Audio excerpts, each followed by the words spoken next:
Dari ranah peradilan, Saudara, Majelis Hakim Pengadilan Negeri Jakarta Timur mengabulkan eksepsi atau perlawanan terdakwa Tifauziah Tiasuma alias Dr. Tifa dalam perkara dugaan fitnah dan pencemaran nama baik terkait tudingan ijazah palsu Presiden ke-7 RI Joko Widodo.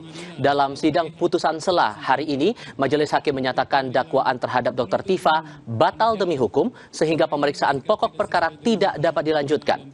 Ketua Majelis Hakim Christina Endarwati menilai surat dakwaan tidak cermat lantaran menggabungkan pasal dalam KUHP lama dan Undang-Undang Nomor 1 Tahun 2023 tentang KUHP nasional secara bersamaan untuk delik yang sama.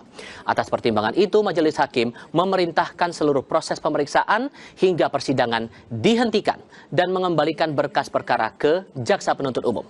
Pengadilan Negeri Jakarta Timur yang mengadili perkara pidana demikian putusan terdakwa tersebut diterima.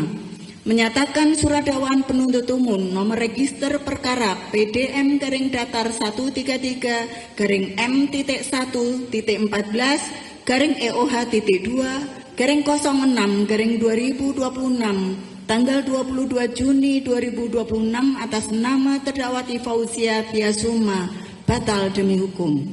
Memerintahkan pengembalian berkas perkara ini kepada penuntut umum, membebankan biaya perkara kepada negara.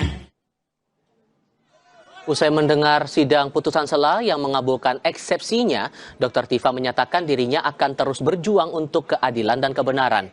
Ia bilang dirinya bersama Roy Suryo akan terus memperjuangkan kebenaran soal otentik ijazah yang selama ini jadi polemik. Menurut Tifa, hal ini ia lakukan agar kedepannya tidak perlu lagi menemui persoalan serupa pada presiden atau pejabat yang akan datang.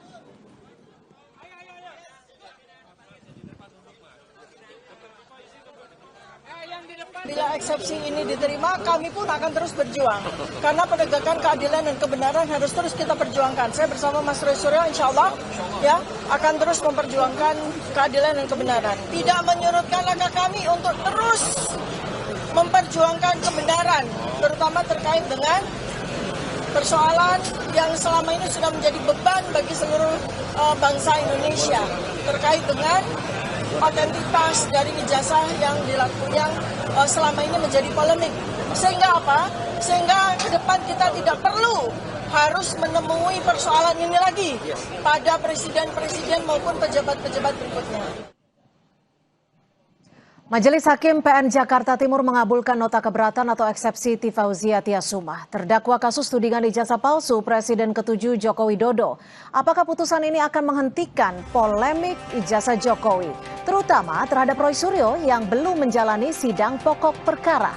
Ulasannya kami bahas bersama narasumber yang telah hadir ke studio Menara Kompas usai jeda.